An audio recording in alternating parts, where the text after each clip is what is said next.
They called him the King of Wall Street, but he was about to learn that real royalty doesn't need to shout. Harrison Sterling thought he had it all: the IPO of the decade, a supermodel on his arm, and a boring wife he could finally discard like last season's couture. He signed the divorce papers in a crowded Michelin star restaurant, thinking he was trading up. He had no idea that the woman crying quietly across the table wasn't just a housewife from Connecticut. She was the estranged daughter of the most powerful queen in Europe. And when you break a princess's heart, you don't just lose a wife, you declare war on a crown. This is the story of how a billionaire lost everything by underestimating the quiet girl in the corner. The sound of a spoon clinking against fine bone china had never sounded so violent. To the rest of the patrons at Le Bernardin, it was just another Tuesday night in Manhattan. The air smelled of truffle oil and old money. But at table 4, the corner booth reserved for the city's elite, a silent execution was taking place. Harrison Sterling checked his Patek Philippe watch for the third time in 2 minutes. He was a handsome man, in that sharp, predatory way that New York finance worshipped. At 38, he was the CEO of Sterling Dynamics, a tech conglomerate on the verge of a historic merger with a European defense firm. He wore his arrogance like his bespoke Italian suit, impeccably tailored and impossible to ignore. Across from him sat Sarah. She was looking down at her hands, which were folded neatly in her lap.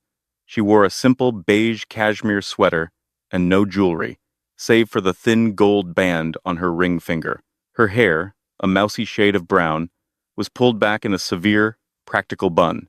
To the outside world, she was the starter wife, the invisible woman, the mistake Harrison had made before he became a billionaire. "Did you hear me, Sarah?" Harrison's voice was low, devoid of any emotion other than mild annoyance.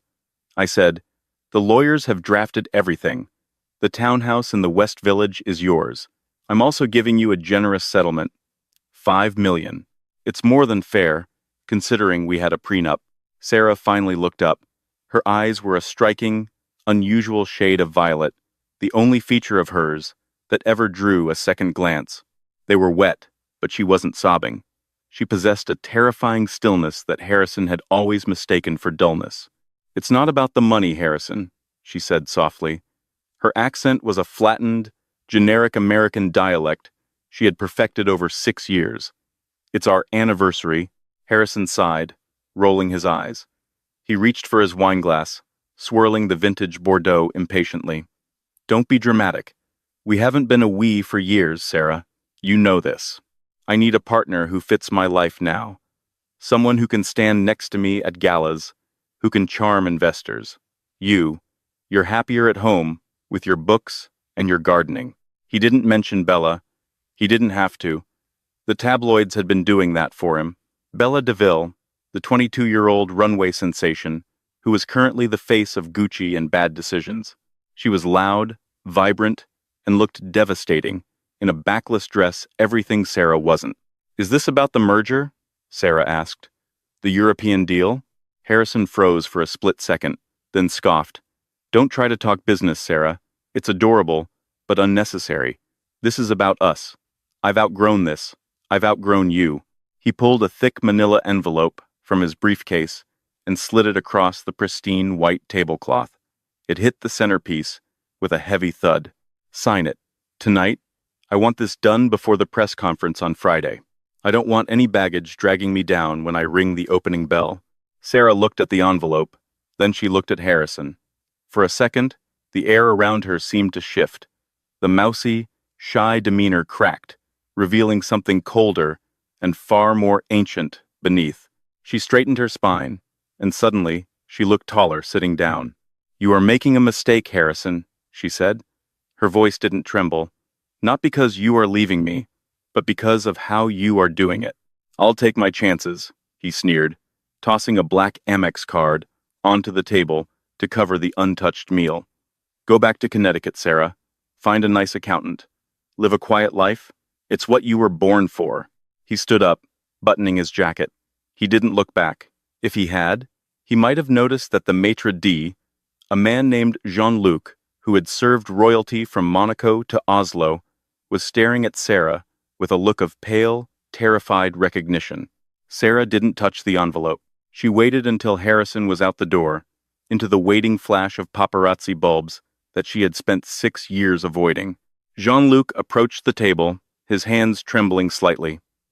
"Madame," he whispered, dropping the American formalities. "Do you require assistance?" Sarah looked at the maitre d'. She exhaled. A long, shaky breath, and the Sarah Winters mask began to dissolve. She reached up and pulled the pins from her hair, letting it fall. It wasn't mousy brown. The roots were growing out, revealing a shimmering, natural platinum blonde that she had dyed for years to look ordinary. "Yes, Jean-Luc," she said, her voice changing. The flat American vowel sounds vanished, replaced by the crisp, clipped, received pronunciation of the ultra-elite. "Please bring me a phone, a secure line. I need to call my mother." Jean-Luc bowed low. "Immediately, Your Highness."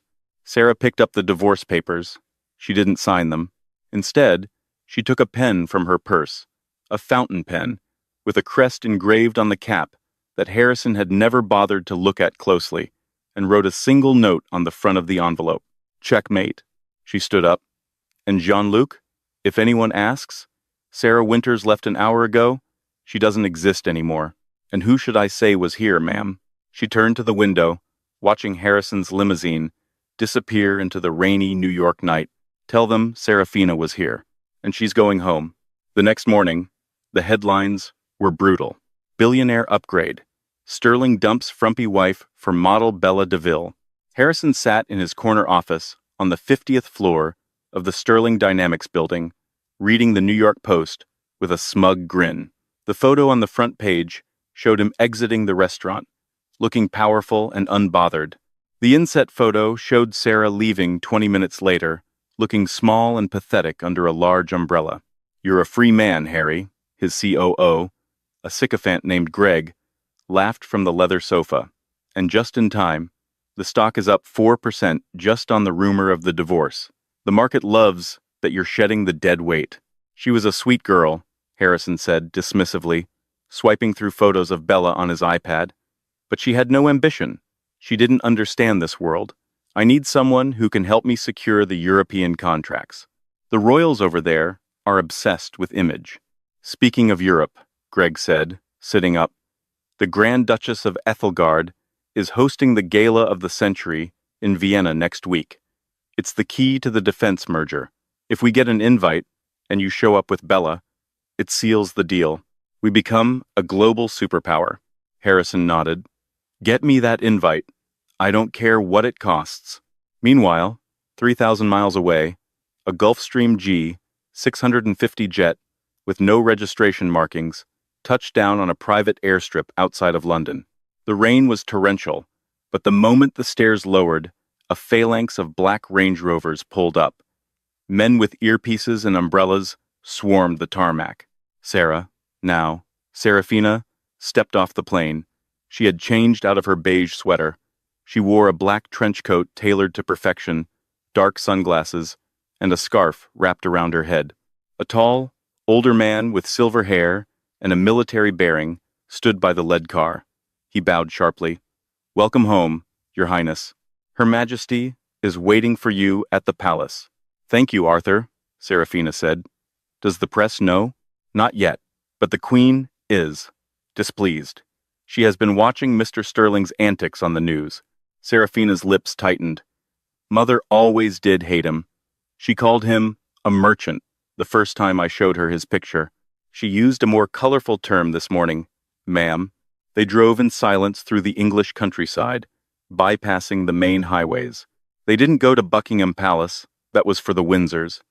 They went deeper, to the shadowed, ancient seat of the House of Calum. The Calum family was older than the Windsors, wealthier than the Vatican, and operated in the shadows. They didn't cut ribbons. They moved borders. When the car pulled up to the massive iron gates of Calum Manor, the guards snapped to attention. Serafina looked out the window at the gray stone walls she had run away from 7 years ago. She had wanted love.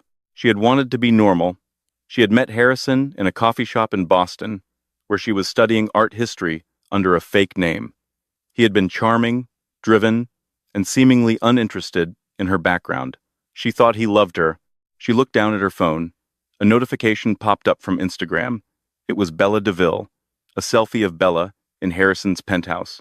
Sarah's old home, wearing Sarah's favorite silk robe. The caption read, "Out with the old, in with the bold. Number, upgrade." Serafina felt a cold, hard knot form in her stomach. It wasn't sadness anymore. It was the icy resolve of her bloodline. She walked into the grand foyer. The marble floors echoed with her heels. At the top of the double staircase stood a woman who terrified prime ministers. Queen Catherine of Calem didn't look like a grandmother. She looked like a predator in pearls. She stood straight, her silver hair coiffed into an immovable helmet of authority. She held a cane, not because she needed it, but because she liked to point it at people she was about to destroy. "Look what the cat dragged in," the queen said, her voice echoing through the hall. "Hello, mother," Serafina said, removing her sunglasses. The queen descended the stairs slowly. She stopped 2 steps above Serafina, looking down at her daughter's red-rimmed eyes. "I told you," Catherine said, her voice dropping to a dangerous whisper. "I told you that American mongrel would bite you. You played peasant for 7 years. You cooked his meals, you cleaned his socks, and he threw you away for a billboard model." "I know," Serafina whispered. "He humiliated you," the queen hissed. "Which means he humiliated me. Which means he humiliated the crown." The queen reached out and lifted Serafina's chin with a gloved hand. "You are Serafina Victoria Calem. You are the heir to the throne of the 7 valleys. You do not cry over a man who sells microchips." "I'm not crying, mother," Serafina said, her eyes hardening. "I'm planning." A slow, terrifying smile spread across Queen Catherine's face. "Good, because I have just received a request from his company. It seems Mr. Sterling is desperate for an invitation to our gala in Vienna next week." Serafina's eyes widened. "He wants to come to the winter ball? He thinks it's a networking event," the queen laughed. A dry, harsh sound. "He has no idea who hosts it. He has no idea who you are. Give him the invite," Serafina said instantly. "Oh, I intend to," the queen said, "and a +1 for his harlot. Let them come. Let them see what real power looks like." Serafina turned to the mirror in the hallway. She looked at the woman reflected there, the Sarah who was too plain, too boring, too quiet. "Burn Sarah's clothes," Serafina told the butler standing nearby, "and get the royal jeweler on the phone. I need something to wear for Vienna. Something that says, 'I own you.'" "Red?" the queen suggested, arching a brow. "No," Serafina said. "Gold, like the money he loves so much. I want to look like the thing he can never afford." 2 days later, the invitation arrived at Sterling Dynamics. It didn't come through the mail. It was hand-delivered by a courier from the Austrian consulate who refused to leave it with a secretary. He waited 40 minutes until Harrison Sterling stepped out of a meeting, handed him a black velvet box, bowed once without a smile, and left. Harrison carried the box into his office, feeling a rare flutter of nerves. Greg, his COO, hovered over his shoulder like an eager vulture. "Open it," Greg urged. Harrison flipped the latch. Inside, resting on white silk, was a card made of heavy cardstock, edged in real 2-4 carat gold leaf. The crest at the top was embossed deeply, a double-headed hawk clutching a sword and a rose. "Her Royal Majesty, Queen Catherine of Calem, commands the presence of Mr. Harrison Sterling at the Winter Solstice Ball. Hofburg Palace, Vienna, white tie, decorations." "Commands?" Greg let out a low whistle. "Not invites? That's aggressive." "It's power," Harrison said, running his thumb over the gold leaf. A smirk tugged at his lips. "She's the matriarch of the Calem family. They own half the titanium mines in Europe. If I get 5 minutes with her, the merger isn't just happening, it's going to make me the richest man in the hemisphere." He picked up the phone and dialed Bella. "Pack your bags, babe," he said when she answered. "We're going to Vienna. And Bella, throw out whatever you were planning to wear. I'm hiring a stylist. This isn't the Grammys. You need to look like you own a small country. Harry, Bella whined through the phone, the sound of a blow-dryer in the background. I have a fitting for Victoria's Secret on Friday. Can't we just Zoom them? Harrison hung up. He looked at the empty chair across his desk, where Sarah used to sit sometimes, waiting for him to finish work. She would have known who the Calums were. She read all those dusty history books. For a second, a flicker of annoyance passed through him. Sarah would have been useful here. She knew etiquette. Bella was going to be a project. 3,000 miles away, in the deepest chamber of Calum Manor, the air was cold and smelled of iron and dust. Serafina stood before a velvet mannequin. The royal dressmaker, a woman named Madame Leclerc who had served the family for 40 years, was pinning the hem of a gown that seemed to be woven from liquid sunlight. It is aggressive, Your Highness, Madame Leclerc murmured, her mouth full of pins. It's not a dress, Leclerc, Serafina said, staring at her reflection. It's armor. The gown was gold. Not a subtle champagne, but a deep, burnished metallic gold that caught every photon of light in the room. It was backless, plunging dangerously low, with a train that pooled like molten metal. It was a far cry from the beige cardigans of Sarah Sterling. Queen Catherine walked in, the click of her cane echoing against the stone walls. She was followed by 2 guards, carrying a heavy iron chest. "Leave us," the Queen ordered the guards. They set the chest down and retreated. Catherine approached the chest and unlocked it with a key she wore around her neck. She lifted the lid. Inside, resting on black velvet, lay the heart of the valley. It was a necklace of diamonds so heavy it looked painful, centered by a yellow diamond the size of a hen's egg. It hadn't been worn in public since Serafina's grandmother died. "The press thinks this was lost in the war," Catherine said, lifting the heavy piece. The diamonds clicked softly. "Harrison Sterling likes assets, does he not? He likes flashy things." She walked behind her daughter and clasped the necklace around Serafina's neck. The weight of it settled on her collarbones, cold and heavy. "He never looked at me, Mother," Serafina whispered, touching the stone. "In 6 years, I don't think he ever really saw me. He saw a housekeeper, a prop. Men like Harrison are blind to anything that doesn't have a price tag," Catherine said, adjusting the straps of the gold dress. "So, tonight, we put a price tag on you that he cannot pay." The Queen stepped back, her eyes gleaming with a fierce, vindictive pride. "Remember, Serafina, when you walk into that ballroom, Sarah Winters is dead. You are not his ex-wife. You are the crown princess. And if he tries to speak to you, you crush him." Serafina looked in the mirror. The woman looking back was terrifying. She was beautiful, yes, but in the way a storm front is beautiful. "I'm ready," Serafina said. Vienna in winter was a fairy tale of snow and gaslights, but the entrance to the Hofburg Palace looked more like a fortress. Harrison's limousine idled in a line of Bentleys and Rolls-Royces. He adjusted his white tie, feeling the starch of his collar dig into his neck. He was nervous. He hated being nervous. Beside him, Bella was scrolling through TikTok. She was wearing a red dress that was, admittedly, spectacular, but it was cut too high on the thigh and too low in the front. It screamed Hollywood, not Habsburg. "Put the phone away," Harrison snapped. "And for God's sake, don't chew gum." "Chill, Harry," Bella popped a bubble.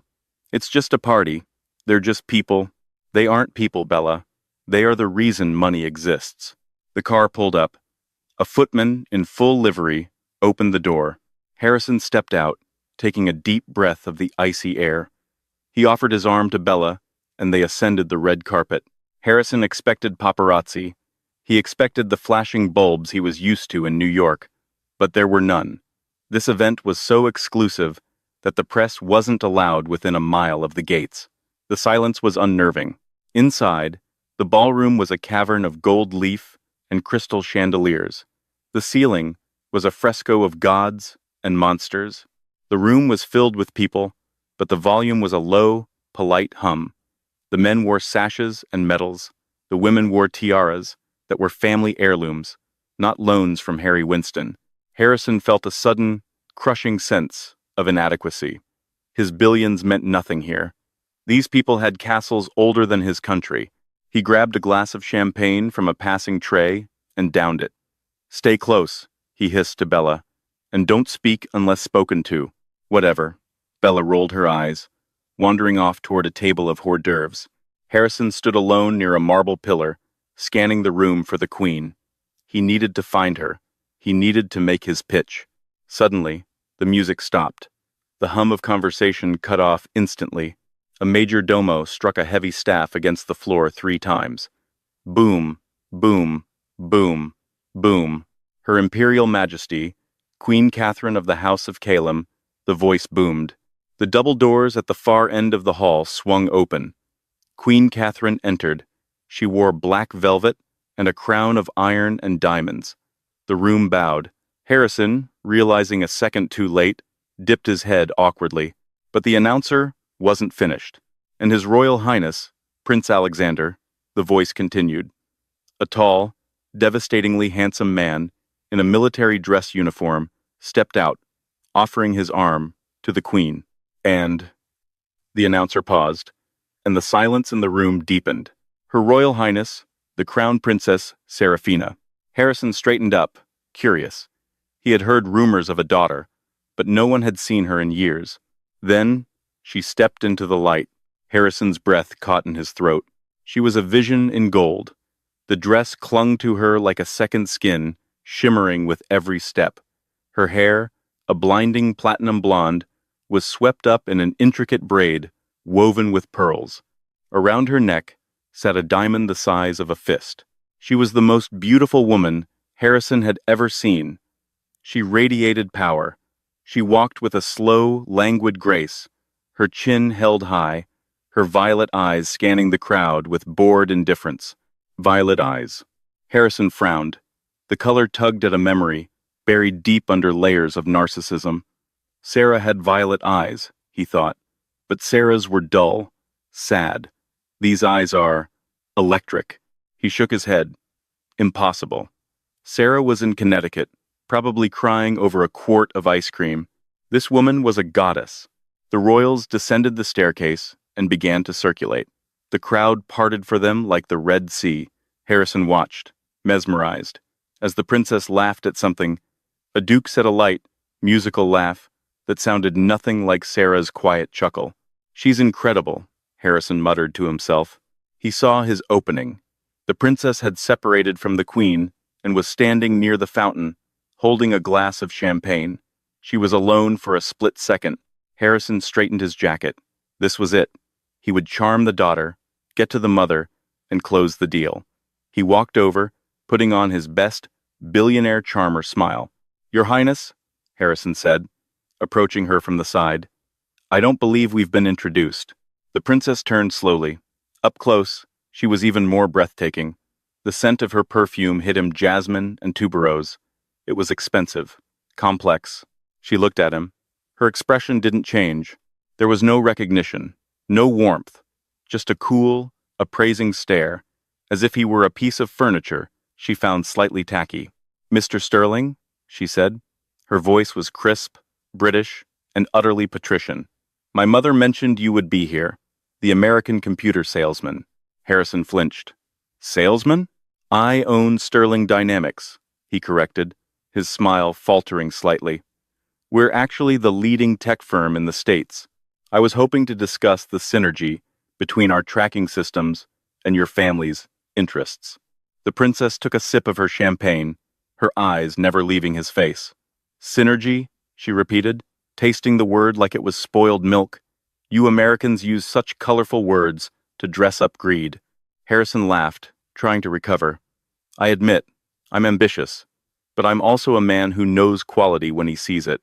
And I have to say, Your Highness, you are the most captivating woman in this room. It's a shame we haven't met before." He leaned in closer, dropping his voice to a seductive octave. "I feel like I would remember meeting someone like you." The princess stared at him. For a second, a flicker of something amusement, pity, danced in her eyes. "You really don't know, do you?" she whispered. "Know what?" Harrison asked, confused. She took a step closer. She was so close, He could see the gold flecks in her violet irises. "You pride yourself on your vision, Harrison," she said, dropping the British accent for just a fraction of a second. Her voice flattened into the American accent he knew so well. "But you never looked past the apron." Harrison froze. The blood drained from his face so fast he nearly fainted. The room seemed to spin. The voice, the eyes, the way she tilted her head. "Sarah?" he choked out. It came out as a squeak. The princess smiled. It wasn't a nice smile. It was the smile of a predator who had just trapped a rabbit. "Sarah is dead," she said, her British accent snapping back into place like a steel trap. "I'm Serafina, and this." She gestured to the ballroom. "The gold, the guards, the power. This is my life. The life you thought was too boring for you." Harrison stepped back, his mind reeling. This is impossible. You cook lasagna. You clip coupons. You're my wife." "Ex-wife," Serafina corrected sharply. "As of Tuesday." She glanced over Harrison's shoulder. Bella DeVille was stumbling toward them, holding a half-eaten skewer of shrimp and looking bored. "Harry!" Bella called out, her voice shrill and echoing in the refined hall. "This party is dead. Can we go? My feet hurt." Serafina looked at Bella, then back at Harrison.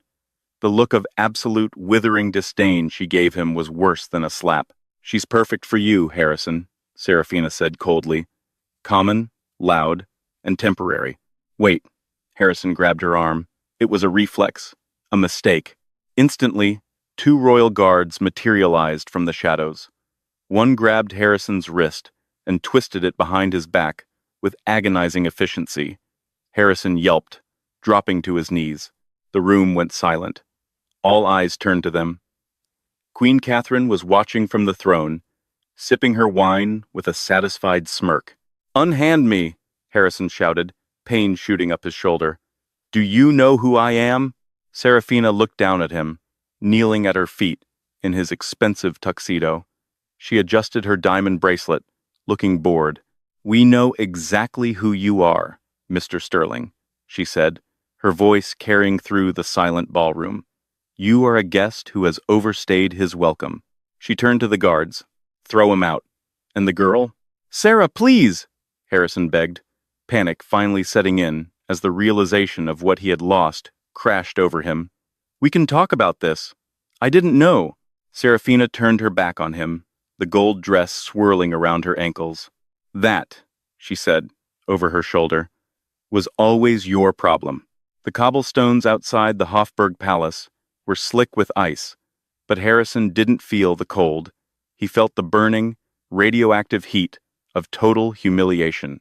He was standing on the curb, his tuxedo jacket torn at the shoulder where the royal guard had manhandled him.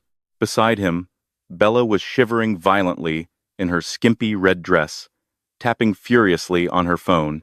"My Uber is 3 minutes away," she snapped, not looking at him. "And don't think I'm sharing it with you. You're trending, Harry, and not in a good way." "Put the phone away, Bella," Harrison growled, checking his own device. He had 17 missed calls from Greg. "We need to strategize. The Queen just declared war. I need to spin this before the Asian markets open." "Strategize?" Bella laughed, a cruel, sharp sound. She turned the screen toward him. "Look at this video, genius. It has 2 million views in 10 minutes. Harrison stared at the screen. It was a shaky video taken by a guest inside the ballroom. It showed him on his knees, begging, while Serafina, looking like a golden statue of judgment, looked down at him with cold indifference. The caption read, "Number billionaire beggar, number Queen Serafina, number owned." "You're a joke, Harry," Bella said, opening the door to a black Mercedes that had just pulled up. "I date winners. You? You're just the guy who got dumped by a princess for being too cheap." She slammed the door. Harrison was left alone on the Vienna street. His phone buzzed again. It was Greg. "Harrison!" Greg's voice was high-pitched, bordering on hysteria. "Where are you? The stock is in free fall. It's down 18% in pre-market trading." "It's just a scandal, Greg," Harrison shouted, pacing the sidewalk. "It'll blow over. I'll issue an apology. I'll say I was drunk. I'll donate $1 million to an orphanage." "It's not the scandal," Greg screamed. It's the supply chain. We just got a notice from Ethelgard Mining Corp. They've invoked a force majeure clause. They're cutting off our titanium supply, effective immediately. Harrison stopped pacing. The blood in his veins turned to ice water. Sterling Dynamics built guidance systems for missiles and drones. They required high-grade aerospace titanium. Ethelgard Mining controlled 60% of the global supply. Who owns Ethelgard Mining? Harrison whispered, though he already knew the answer. It's a subsidiary of Calum Industries, Greg said, his voice trembling. Harrison, that's your ex-wife's family. They aren't just socialites. They own the ground we build on. She's choking us, Harrison realized. The boring woman, who used to knit on the couch, was currently dismantling his billion-dollar empire with a single phone call. Fix it, Greg, Harrison roared. Find another supplier. Call the Russians. Call the Chinese. I don't care. I tried, Greg yelled back. No one will touch us. The word is out. Anyone who sells to Sterling Dynamics gets blacklisted by the European Union. She's embargoed us, Harrison. Personally. Harrison hung up. He looked back at the palace. The lights were warm and inviting. He could hear the faint strains of a waltz drifting through the winter air. Inside, Serafina was dancing. He had told her she had no ambition. He had told her she was small. He hailed a taxi, his hands shaking. He needed to get back to New York. He needed to get to his boardroom. This wasn't a divorce anymore. It was a hostile takeover of his life. 36 hours later, the conference room at Sterling Dynamics smelled of stale coffee and fear. The view from the 50th floor of the Manhattan skyline was usually Harrison's source of strength. Today, it looked like a precipice. Harrison sat at the head of the long mahogany table. He hadn't slept, his eyes were bloodshot, and he hadn't shaved. The board of directors sat around him, 12 men and women in gray suits who used to laugh at his jokes. Now, they wouldn't meet his eyes. The situation is critical. The CFO, a woman named Marcus. No, wait, make that Margaret, said, sliding a graph across the table. With the titanium supply cut, we can't fulfill the Pentagon contract. We're in breach. The penalty clauses alone will bankrupt us within the quarter. I can fix this, Harrison said, his voice raspy. I'm flying to Washington tonight. I have friends in the Senate. I can get an injunction against the blockade. You have no friends in Washington, Harrison. A deep voice rumbled from the other end of the table. It was Lawrence Vance, the chairman of the board. He was an old-school shark who had always tolerated Harrison because he made money. Now that the money was gone, the tolerance had evaporated. The video of you groveling to a foreign monarch is playing on a loop on CNN, Lawrence said, tapping his finger on the table. You look weak, and Wall Street hates weak. I built this company. Harrison slammed his fist on the table. You can't oust me. I own 40% of the voting stock. Actually, Lawrence said, a cruel smile touching his lips. About that, the doors to the conference room opened. Harrison spun around, expecting security. Instead, Serafina walked in. She wasn't wearing the gold ball gown. She was wearing a white power suit that was tailored so sharply it could cut glass. Her platinum hair was pulled back in a sleek ponytail. She carried a slim leather portfolio. Behind her walked 2 lawyers from Sullivan and Cromwell, the most expensive law firm in the city. What is she doing here? Harrison stood up, his face flushing red. Security! Get this woman out! Sit down, Harrison, Serafina said. Her voice was calm, conversational. It was the voice she used to use when asking him if he wanted pot roast for dinner. But the underlying steel was undeniable. You have no right to be here, Harrison spat. This is a closed board meeting. I'm aware, Serafina said. She walked to the empty chair at the opposite end of the table of Lawrence's chair. Lawrence stood up and moved aside, offering her the seat. Harrison stared. Lawrence? What the hell is going on? Serafina sat down, crossing her legs. She placed the portfolio on the table. You mentioned you own 40% of the stock, Harrison, she said. That was true on Monday, but you leveraged 15% of that to cover your margin calls when the stock dipped yesterday. And who do you think bought that debt? Harrison's mouth opened, but no sound came out. And, she continued, the other 20%? The silent partner? Shares you sold 3 years ago to fund your expansion into Asia? You thought you were selling to a shell company in the Caymans. She tapped the table with a manicured fingernail. You were selling to me. You? Harrison whispered. But you were home. You were planting hydrangeas. I was managing the Royal Investment portfolio from my iPad while you were cheating on me with your secretary, Serafina said, a small, cold smile playing on her lips. I've been your biggest investor for 3 years, Harrison. I own 35% of this company directly. And with Lawrence's proxy votes, she looked around the room.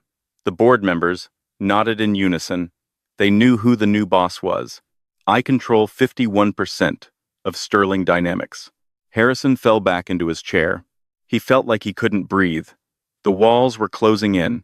You planned this, he gasped. For 3 years? I protected my investment, Serafina corrected. I thought you were a smart man, Harrison. I thought you would grow up.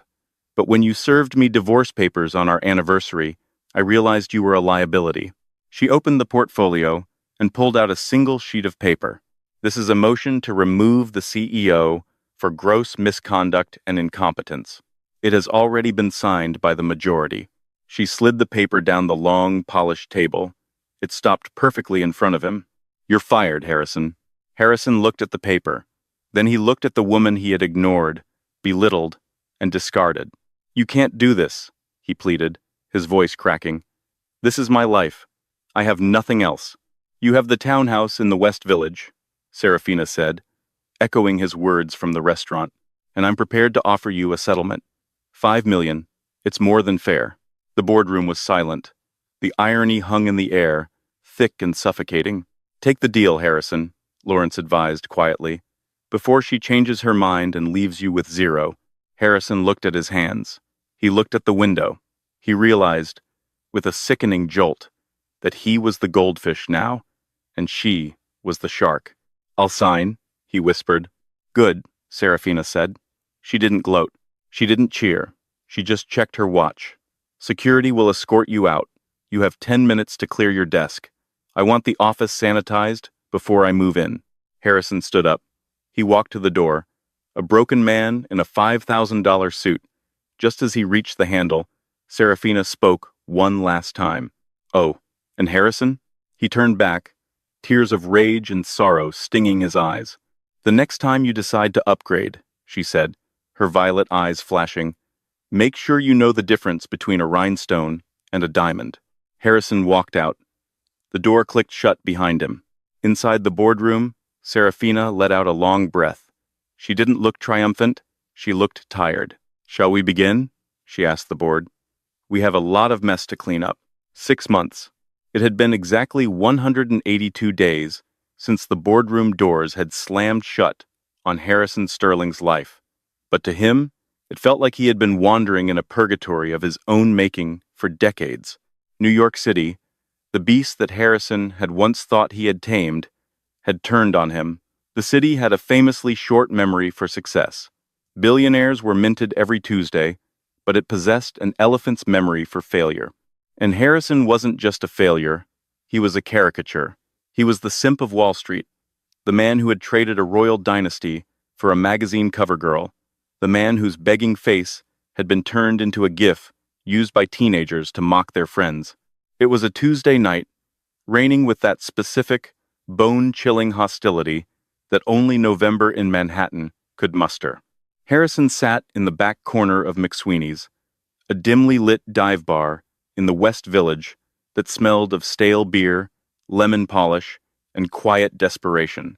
It was a far cry from the Michelin-starred sanctuaries of Le Bernardin or Percé. There were no white tablecloths here, no obsequious sommeliers to pour his vintage Bordeaux, just a sticky table and a glass of whiskey that tasted like iodine and regret. He swirled the amber liquid, staring at his reflection in the glass. He looked older. The sharp, predatory angles of his face had softened into something jowly and tired. His hair, once styled with $100 pomade, was thinning and unkempt. He wore a coat that had cost $5,000 2 seasons ago, but now the cuffs were fraying, and a button was missing. He hadn't bothered to replace it. What was the point? His phone buzzed on the table. It was the only thing he had left that connected him to the world that used to fear him. A notification from TMZ lit up the cracked screen. Upgrade alert. Bella DeVille spotted on super yacht in street tropez with tech rival Elon Musk's protege. Sources say she called Harrison Sterling a stepping stone to nowhere. Harrison stared at the headline. He didn't feel anger. He didn't feel jealousy. He felt a hollow, aching numbness. Bella had lasted exactly 4 days after the firing. She hadn't even had the decency to break up with him in person. She had sent a personal assistant, a 20-year-old intern named Kayla, to collect her diamond tennis bracelets and her Birkin bags, while Harrison sat in the dark living room of the townhouse. Bella had blocked his number before Kayla had even reached the elevator. He swiped the notification away. The townhouse, the generous settlement he had so arrogantly thrown in Sarah's face at their anniversary dinner, was now his sarcophagus. It was too big for one man. It was silent. God, the silence. He used to hate the silence. He used to hate how Sarah would sit in the living room, reading her thick history books, the only sound the turning of a page or the clinking of her knitting needles. He had called it boring. He had called it suffocating. Now, sitting in the noise of the bar, surrounded by strangers laughing and arguing, he would have given his remaining lung to hear that silence again. He realized now, with the bitter clarity of hindsight, that the silence wasn't emptiness, it was peace. It was the sound of a woman who didn't need to scream to be heard, a woman who had been holding up the sky for him while he was too busy looking at his own reflection to notice. Another? The bartender grunted, interrupting his spiral. No, Harrison said, his voice raspy from disuse. Tab. He paid with a debit card that he had to check the balance of before handing over. The humiliation was a daily ritual now. He walked out into the rain. He didn't have a driver anymore. The company car was gone, repossessed by the new administration. He didn't have an umbrella either. He turned up the collar of his coat, shivering as the icy water ran down his neck. He stepped to the curb, raising a hand to hail a taxi. 3 yellow cabs passed him with their off-duty lights on. A 4th one slowed down, saw Harrison's haggard face and the way he swayed slightly, and sped up again, splashing dirty puddle water onto his trousers. Harrison stood there, water dripping from his nose, defeated by traffic. Suddenly, the blare of sirens cut through the gridlock. The chaotic symphony of honking horns died down as police motorcycles wove through the stalled cars, clearing a path with authoritative efficiency. Pedestrians stopped on the sidewalk, phones raised, sensing power. Who is it? A woman standing next to Harrison asked, shielding her eyes from the glare. The mayor? Please, a man scoffed, pointing down the avenue. The mayor takes the subway for photo ops. That's real money. That's the queen. A motorcade of black SUVs rolled past, flanking a vehicle in the center. It was a Rolls-Royce Phantom, armored and elongated, sleek as a panther, and twice as dangerous. It moved with a silent, heavy grace that commanded the street. The car slowed as it navigated the tight turn near the curb where Harrison stood. The tinted windows were black mirrors, reflecting the neon lights of the city. But as it passed, the rear window slid down, just a few inches. Inside, the cabin was glowing with soft, golden, ambient light. It looked warm. It looked like a different world, a world of safety and power. Harrison saw her. Serafina sat in the back seat. She was working. A laptop was balanced on her knees, and she was speaking into a headset. She wore a suit of midnight blue silk, tailored to lethal perfection. On her lapel sat a brooch, the Kalem family crest, a double-headed hawk made of sapphires and diamonds. She looked different. The softness was gone. The Sarah who baked lasagna and apologized for taking up space had been incinerated in the kiln of betrayal. In her place sat a monarch. Her profile was sharp, her posture rigid, her face illuminated by the blue light of the screen. For a heartbeat, a single, agonizing second, Her eyes shifted to the window. She saw him. She saw the wet hair, the frayed coat, the desperate, pathetic slope of his shoulders. Harrison froze. His heart hammered against his ribs. He took a half step forward, his hand raising instinctively. He wanted to scream. He wanted to shout, "I'm sorry. I'm here. I'm the man you married. Look at me. Hate me. Scream at me. Just acknowledge me." He wanted anger. Anger would mean he still mattered. Anger would mean there was still a connection, however volatile. But there was no anger in Serafina's eyes. There was nothing. She looked at him the way a person looks at a cracked paver on the sidewalk or a pigeon nesting on a ledge. A mild, momentary inconvenience. A detail of the landscape that required no emotional investment. She looked through him, past him, as if he were made of glass. Then, she turned back to her laptop. She said something into her headset, her hand making a decisive gesture. The window glided up, sealing the golden world away from the gray, wet street. The Rolls-Royce accelerated, disappearing into the fog of Fifth Avenue, leaving Harrison Sterling standing alone in a puddle of dirty rainwater. The realization hit him harder than the bankruptcy. He wasn't her villain. He wasn't her enemy. He was just a ghost, a footnote in her biography. High above the city, the penthouse office of the newly rebranded Calum Sterling Tower was a fortress of glass and steel. The rain outside couldn't touch the woman inside. Serafina walked into her office, stripping off her gloves. The view was spectacular.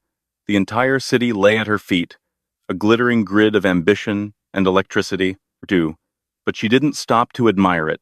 Your Highness, her executive assistant, a sharp young man named Leo, stood up as she entered. He held out a tablet. The final decree just came through from the lawyers. "Mr.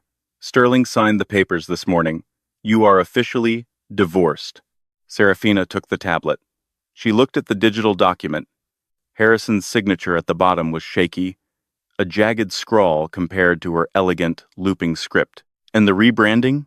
she asked, setting the tablet down on the desk that used to belong to her husband, a desk she had replaced with one made of black marble. "Complete," Leo said, tapping his screen. "The stock is at an all-time high. The merger with Ethelgard Defense is finalized. The board has approved your motion to acquire the titanium mines in Ukraine. And," he hesitated, smiling, "you are on the cover of Forbes next month. The headline they went with is, 'The Princess Who Built an Empire.'" Serafina walked to the floor-to-ceiling window. She pressed her hand against the cold glass, looking down at the ants scurrying on the wet streets, 50 stories below. Somewhere down there, Harrison was walking home in the rain. "He told me I had no ambition," she said softly, the memory of that night at Le Bernardin echoing in her mind. "He told me I was small, that I was born to be a housewife." "He was a fool, ma'am," Leo said quietly. "No," Serafina corrected, turning around. Her violet eyes were dry, clear, and terrifyingly bright. "He was a lesson, a necessary one. He taught me that kindness without boundaries is self-destruction. He taught me that power isn't given, it is taken." She picked up her fountain pen, the one with the family crest, the one she had used to write checkmate on the envelope all those months ago. "Archive the file, Leo. Harrison Sterling is closed business." She sat down at the head of the table. She didn't look back. The boring girl from Connecticut was gone, buried under a mountain of gold and titanium. "Now," Serafina said, her voice steady and commanding, "get the Prime Minister on the line. We have a country to buy." Harrison Sterling spent the remaining years of his life chasing the ghost of the woman he had thrown away. He tried to start 3 more tech companies, but the Calum blockade was absolute. No bank would lend to him. No supplier would sell to him. He was radioactively toxic. He dated a string of models and actresses, but he never found anyone who looked at him with the quiet, steady adoration Sarah once had. He died at 78, wealthy in cash, but bankrupt in spirit, found alone in his penthouse that felt more like a museum than a home. Serafina never remarried. She ruled the Calum business empire with an iron fist for 40 years, becoming a legend in the financial world, a woman who turned a heartbreak into a dynasty. But rumor has it, on quiet nights in the palace, she would sometimes dismiss her guards, sit by the fire with a glass of cheap wine, and read old paperbacks, the only remnants of a life where she was just a girl named Sarah, who loved a boy who didn't deserve her. It serves as a brutal reminder to us all. Be careful who you step on to get to the top, because the ground is slippery, and the person holding the ladder might just be the one who owns the sky. Wow, what a ride, right? If that doesn't teach you to double-check your prenup and treat your partner with respect, I don't know what will. I really want to know what you would have done if you were Serafina. Would you have destroyed Harrison completely, like she did, or would you have just walked away and let karma do the work? Let me know in the comments below. I read every single one. If you enjoyed this story of royal revenge and billionaire heartbreak, please smash that like button. It really helps the channel grow. And don't forget to hit subscribe and ring the notification bell so you never miss out on the next crazy saga. I've got a story coming up next week about a nanny who inherited a mafia empire. Trust me, you do not want to miss it. Thanks for watching, and remember, real royalty doesn't need to shout. See you in the next video. Thanks for watching.